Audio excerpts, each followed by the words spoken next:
حضرت ابو بکر صدیق. میں نے کہا یہ محبت کی جنگ ہوتی ہے نا. حضرت علی کے ایک بھائی تھے جناب عقیل.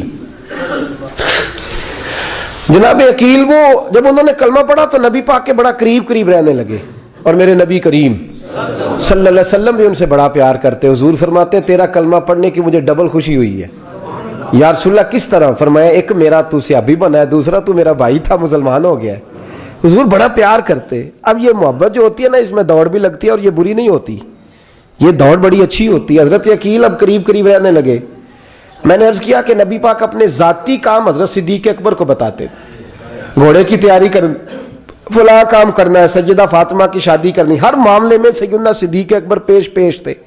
اب جب عقیل بن ابی طالب آئے تو حضور کا پیار تھا ان سے بھی, اب محبت کی جنگ چھڑ گئی.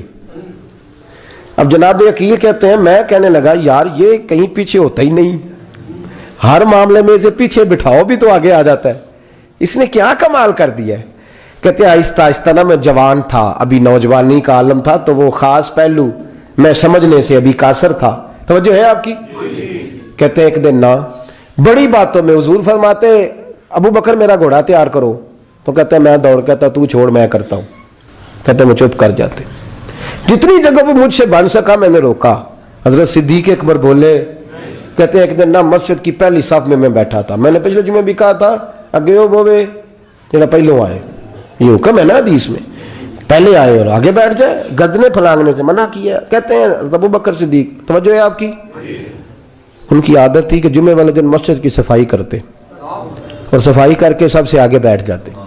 بات ذرا میں نے قریب ہو کے سن دی, پاس بیٹھ جاتے. عقیل بن ابی طالب کہتے ہیں میں بھی آیا سیدنا صدیق اکبر, اور مجھے کئی دنوں سے جلال تھا کہ یہ پیچھے ہوتا ہی نہیں. کہتے ہیں میں آیا تو حضرت ابو بکر آگے بیٹھے تھے, تو میں نہ جان بوجھ کے, بچہ تھا اور محبت تھی سرکار سے, ابو بکر سے بغض نہیں کوئی, خدا رہا اس بات کو ضرور ذہن میں رکھیں. فرماتے میں نے کہا ابو بکر اٹھ. مزے کی بات یہ ہے کہ جس مسجد میں صدیق اکبر بیٹھے ہیں اس کی جگہ بھی انہوں نے خرید کے دی ہے. مسجد نبوی کی زمین کی سب سے پہلی رقم حضرت ابو بکر صدیق نے ادا فرمائی. اٹھ. کہتے اٹھے, پیچھے چل. تو جو ہے آپ کی آنکھ کے تو ویکھے کو کسی نے, پاوے مہڑا ہوئے تو پاوے تو چھوٹا بندہ آنکھے تو پھر تو دی خیر ہی نہیں, عمر میں چھوٹا ہو یا مال میں. اٹھ چل پیچھے. اللہ اکبر. حضرت علی دیکھ رہے تھے. کہتے ہیں سیدنا صدیق اکبر اٹھے پچھلی صف میں, پھر اس سے پچھلی صف میں, پھر اس سے پچھلی صف میں, 7ویں صف میں پہنچ گئے اور وہاں ہاتھ باندھ دیے. کہنے لگے شہزادے اجازت دے تو یہاں بیٹھ جاؤں, تو رسول اللہ کا خاندان ہے, اجازت دے تو یہاں بیٹھ جاؤں. حضرت عقیل کہتے ہیں بیٹھ جاؤ. حضرت ابو بکر صدیق چپ کر کے پیچھے مل جائے وہی کافی ہے. 7ویں صف, شہزادے یہاں بیٹھ جاؤں. میں بیٹھ جا. وہاں بیٹھ گئے, نماز جمعہ پڑھا, سب چلے گئے. حضرت علی حضور کی بارگاہ, یا رسول اللہ عقیل کو تو کچھ سمجھائے. حضور نے فرمایا کیا ہوا؟ کہ حضور اکثر ابو بکر صدیق سے یار جاتا ہے, آج بھی پہلی صف سے اٹھا کے 7ویں صف میں. شکایت تو حضرت عقیل کی لگ رہی ہے نا, اور حضور فرماتے علی تو عقیل کی چھوڑ, بتا ابو بکر نے کیا جواب دیا ہے. تو ابو بکر کی بتا, تو اس کی چھوڑ, تو اس کی, تو میرے دوست کی, میرے یار کی, میرے خلیل کی بتا. تو حضرت علی رو پڑے, کہنے لگے محبوبہ ابو بکر جیسا درد کہاں سے ڈھونڈ کے لائے. تو چپ کر کے 7ویں صف میں گیا اور اس نے کہا تو خون رسول ہے, تیری نسل پاک میں ہے بچہ بچہ نور, تو ہے نے نور تیرا سب گھران. چپ کر کے بیٹھ گیا. حضور نے فرمایا بلاؤ ابو بکر کو, عقیل کو بھی بلاؤ. دونوں آ گئے. حضور نے فرمایا ابو بکر جمعے میں کیا ہوا ہے؟ عرض کی حضور کچھ بھی نہیں. حضور نے فرمایا تجھے کسی نے صف سے اٹھایا؟ کہا نہیں یا رسول اللہ نہیں. آپ کو کس نے بتایا؟ حضور کیا؟ فرمایا نہیں میں نے سنا ہے کہ تجھے عقیل نے. کہا حضور وہ شہزادے آئے تھے, انہوں نے یار اتنا جذبہ دنیا کہاں سے ڈھونڈ کے لائے گی. بلے شاہ اوتھے ککھ نہیں بچدا جتھے عشق نے لایا ڈھیرا. کہا حضور یار یہ لفظ تاریخ میں ڈھونڈو گے تو نہیں ملے گے. میرے ابو بکر صدیق کیا فرماتے ہیں؟ کہا حضور وہ نسل رسول کا شہزادہ ہے نا, اس نے ابو بکر کو 7ویں صف میں ابو بکر کا بیٹھنا پسند کیا تو ابو بکر راضی ہے. حضور اس نے یہاں بیٹھنا پسند کیا, تیری نسل پاک میں بچہ بچہ نور, تو ہے نے نور تیرا. اور کہا حضور وہ خاندان ہے, میں خادم ہوں, فرق تو ہے نا. تو خاندان ہے, میں خادم. میرے رسول کریم صلی اللہ علیہ وسلم نے بلایا جناب عقیل کو, ڈانٹا نہیں, محبت فرمائی. سرکار نے فرمایا عقیل بیٹے بیٹھ جا, میں تجھے سمجھاؤں. پھر حضور نے بات چھیڑی, فرمایا تجھے پتہ ہے میرا ابو بکر کون ہے؟ عرض کی حضور میں. فرمایا نہیں سن, مکے میں سارا مکہ میرا دشمن تھا, یہ میری تنانیوں کا دوست تھا. فرمایا لوگ تلواریں لے کے آتے تھے مجھے مارنے, اور اس کی تلوار اٹھتی تھی, کہتا تھا پہلے میں مروں گا پھر کوئی مصطفیٰ تک جائے. تجھے پتہ ہے یہ کون ہے؟ حضرت ابو بکر صدیق ہاتھ باندھے, حضور میں نوکر ہوں یا رسول اللہ, میں نے کوئی شکایت ہی نہیں کی. فرمایا عقیل یار ادھر بیٹھ بیٹے, میں تجھے بتاؤں. کہا لوگ مجھے شیب ابی طالب میں قید کر آئے تھے, میری بیٹیاں پتے کھا کے گزارا کرتی تھی.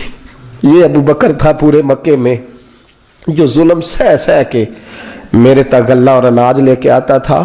فرمایا عقیل ادھر آ, میں تجھے بتاؤں, تیرا خاندان تیرا قبیلہ سوائے مولا علی شیر خدا کے, فرمایا وہ سب لوگ میرے ساتھ پیار کرتے تھے, ہمارے اوپر انہوں نے مکے کی زمین تنگ کر دی. فرمایا میں مکے سے نکلا تھا, ابو بکر کی بیٹی غار ثور میں کھانا پکا کے لاتی تھی, اس کا بچہ بکریوں کا دودھ لے کے آتا تھا. فرمایا یہ جان پہ کھیل کے میری نگرانی کرتا تھا. فرمایا تجھے پتہ ہے جس جگہ تو بیٹھا ہوا ہے نا, یہ مسجد کی زمین بھی ابو بکر صدیق نے خرید کے دی. حضرت سیدنا عقیل یا رسول اللہ غلطی. حضرت ابو بکر کہتے ہیں حضور واللہ و رسول و منو, میرے اوپر اللہ رسول کے احسان ہے. آخری لفظ میرے حبیب نے کہے. حضور نے فرمایا عقیل میرے پاس جس کے بھی پیسے آتے ہیں میں بیگانے سمجھ کے خرچ کرتا ہوں. میں کہتا ہوں فلانے کے ہیں, وہ پوچھے گا کہاں لگے, لیکن ابو بکر کے پیسے آتے ہیں تو میں اپنے سمجھ کے خرچ کرتا ہوں. اور میرے رسول کریم صلی اللہ علیہ وسلم نے فرمایا میرے ساتھ جس نے نیکی کی میں نے بدلہ چکا دیا ہے. ابو بکر کا میں نے بدلہ دیا ہی نہیں. قیامت کے دن جب سب جنت میں جانے لگیں گے تو میں اس کا بازو تھام کے اللہ کی بارگاہ میں لے جاؤں, اور میں کہوں گا یا اللہ میرے مولا کلمہ پڑھنے سے لے کر غار تک, غار سے بدر تک, بدر سے احد حنین خندق تبوک اور مزار تک, یا اللہ اس کی بڑی نیکیاں ہیں, اسے تو ہی بدلہ عطا فرما.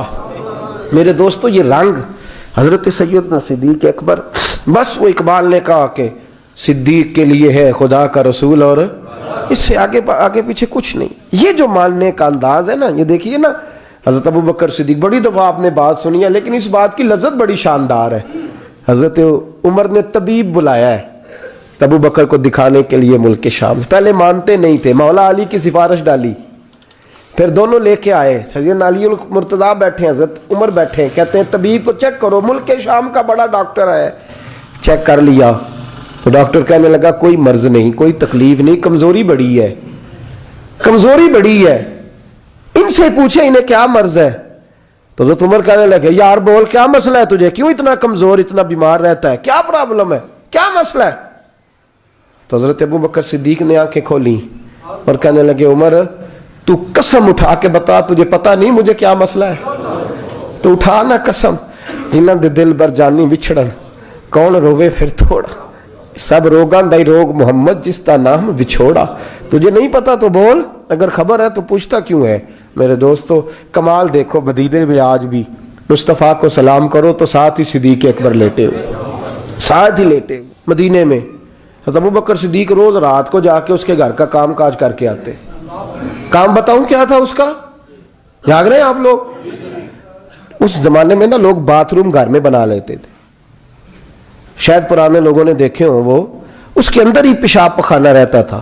وہ آتے تھے ملازم تو وہ اٹھا کے باہر پھینکا کرتے تھے.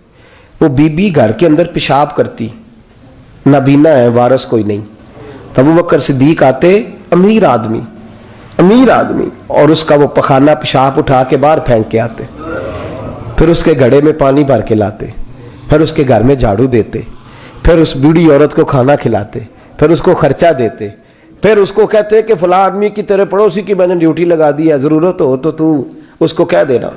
بڑے زمانہ خدمت کی. ایک دن حضرت عمر فاروق اس بی بی کے دروازے پہ چلے گئے, دستک دی. اس نے کہا کون ہے دروازے کا, میں عمر فاروق ہوں, عمر بن خطاب ہوں. پتہ چلا ہے آپ لوارث ہیں, میرا دل کرتا ہے میں آپ کے گھر کا کام کاج کر دیا کروں. تو بی بی کہنے لگی نہیں، ایک بندہ آتا ہے کئی سالوں سے وہ کر رہا ہے، مجھے وہی ٹھیک ہے. ایک آتا ہے بڑے سالوں سے کام کرتا ہے، وہی ٹھیک ہے. تو حضرت عمر کہنے لگے میں نے بھی کام ہی کرنا ہے، کچھ اس سے کرا لیں، کچھ مجھے موقع دے دے نیکی کا.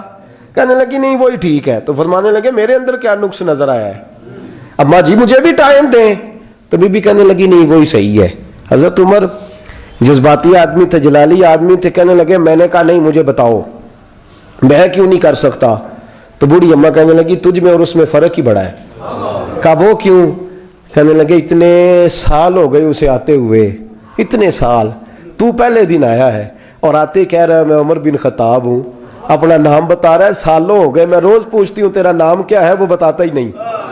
وہ کہتا ہے اماں میں کام صحیح کرتا ہوں تو نام کو چھوڑو، نام بتا کے کیا کرنا ہے. فرمایا یہ تھوڑا فرق ہے، اس نے اتنے سالوں میں نام نہیں بتایا اور تو پہلے دن ہی آگے کہہ رہا عمر بن خطاب ہوں. تو ابا جی کا بھی نام بتا رہا ہے، میں نے نہیں کام کرانا، مجھے وہی صحیح ہے. نام نہیں بتاتا، نوکری پوری کر جاتا ہے. حضرت سیدنا عمر فاروق فرماتے ہیں میں تہجد کے وقت جھاڑیوں میں چھپ کے بیٹھ گیا. کہتے ہیں مسجد نبی سے وہ شخص نکلا، چہرے پہ نقاب، پیروں سے ننگا، اور میں نے اس شخص کو خرامہ خرامہ اس بوڑھی عورت کے گھر کے قریب جاتے دیکھا. تو پیچھے سے جا کے میں نے کہا او مسافر چہرہ تو دکھا. تو کہتے ہیں چہرہ اٹھایا تو ابو بکر صدیق تھے، صدیق اکبر تھے. حضرت عمر فاروق فرماتے ہیں میں نے کہا تو جوتی کو اتار کے آتا ہے؟ تو کہنے لگے جوتی سے جب چلتا ہوں تو پیروں میں آواز پیدا ہوتی ہے، جوتے کی وجہ سے. پڑوسیوں کو تکلیف دینے کا مقصد تو کوئی نہیں نا. اور فرمایا جب جوتوں سے آواز پیدا ہوگی تو گلی محلے والے پوچھیں گے ابو بکر کدھر جا رہا ہے، تو میں نیکی کسی کو بتانا نہیں چاہتا. تو فرمایا ابو بکر کب سے آ رہے ہو؟ فرمایا چھوڑ عمر، بس دعا کر رب میرا آنا قبول فرما لے. تو دعا کر سرکار کی بارگاہ میں حاضری صحیح لگتا ہے. چھوڑ میں کب سے آ رہا ہوں، کس وقت سے آ رہا ہوں، اس مسئلے کو چھوڑ. تو یہ دیکھ پانی پر نسویلیاں رنگا رنگ کڑے پریا اس دا جانیے جس دا توڑ چڑھے. یہ بات آپ نے درجنوں بار سنی ہے، لیکن اس پر غور تو کرو میرے دوستو. حضرت عمر فاروق فرماتے ہیں جن دنوں تبوک کے لیے میرے نبی نے اعلان فرمایا میرے حالات اچھے تھے، ابو بکر کے اچھے نہیں تھے، مالی حالات کمزور تھے، کچھ مسائل تھے، میرے اچھے تھے. میری سرکار نے اعلان فرمایا کہ پیسے دو. فرماتے ہیں چونکہ میرے حالات بھی اچھے تھے تو میں نے کہا اس دفعہ پہلا نمبر میرا ہی ہوگا. فرماتے ہیں آدھا مال گھر کا، یہ بھی بڑی دلیری ہے. کتنا؟ بولیے. اتنے تے ابے نو نہیں دس دے ساڈے کول پیسے کنے نے، کہتے ابا جی مانگنا لین، والد صاحب کو نہیں بتاتے، ہماری جیب بکھری ہوتی ہے، ایسے ہی نانا کو مانگی نانا لے. آدھا مال حضرت عمر فاروق فرماتے ہیں آدھا مال میں نے بانٹ کے حضور کی بارگاہ میں، اور ساتھ میرا ارادہ ہے کہ ابو بکر آج میں نہیں تجھے آگے گزرنے دیتا. فرماتے ہیں مال پیش کیا، تھوڑی دیر گزری تو ابو بکر بھی آ گئے. اور منظر کیا ہے؟ کہتے ہیں انہوں نے قمیض پہنی ہوئی ہے بوریے کی، سر پہ ٹوپی کوئی نہیں، پیروں میں جوتا کوئی نہیں، سر میں ٹوپی کوئی نہیں، پیروں میں جوتا کوئی نہیں. کہتے ہیں ابو بکر صدیق آئے، سب کا مال آیا، مصطفیٰ کی بھی اتنی توجہ نہیں تھی، پر جب ابو بکر آئے تو میں نے مصطفیٰ کریم کے انداز بھی بدلے ہوئے دیکھے، اس شخص کے آنے پر بدلے ہوئے دیکھے. فرماتے ہیں میرے رسول پاک کے سامنے ہر چیز ابو بکر نے قدموں میں ڈھیر کر دی، اور ڈھیر کر کے نا چیزیں رکھ کے تو فٹافٹ پچھلی سائڈ پہ، کسی کو پتہ نہ چل جائے، پچھلی سائڈ پہ حضور کے. تو حضور نے کہا ابو بکر سامنے آنا، گھر کیا چھوڑ کے آیا ہے؟ فرمایا ہر چیز پیچھے بیٹھ گئے. تو محبوب نے بازو تھام کے آگے کیا، فرمایا کیا چھوڑ کے آیا گھر؟ یہ اس بات پہ بات آپ نے پہلے بھی سنی ہے، لیکن ان لفظوں پہ غور کرو. ابو بکر نے یہ نہیں کہا حضور کچھ بھی نہیں میں سارا کچھ لے، یہ لفظ کہا ہی نہیں. اللہ کرے ہمیں اس عقیدے کو سمجھیں، اس نظریے کو. یہ ترمذی اور مشکات دونوں میں یہ لفظ موجود ہے. یہ نہیں کہا حضور کچھ بھی نہیں سارا کچھ لے آیا ہوں، یہ نہیں فرمایا. حضور نے فرمایا ابو بکر کیا چھوڑ کے آئے ہو گھر؟ توجہ ہے آپ کی؟ لفظ دیکھیں، کہا ما ابقیت اللہ و رسولے، یا رسول اللہ گھر میں خدا کو بھی چھوڑ آیا ہوں، محمد مصطفیٰ کو بھی چھوڑ آیا ہوں. یہ لفظ ہے سیاستہ کے. اقبال کہتے ہیں پروانے کو شمع بلبل کو پھول، بس اس بس کو سمجھنا، پروانے کو شمع بلبل کو پھول بس، صدیق کے لیے ہے خدا کا رسول اور بس.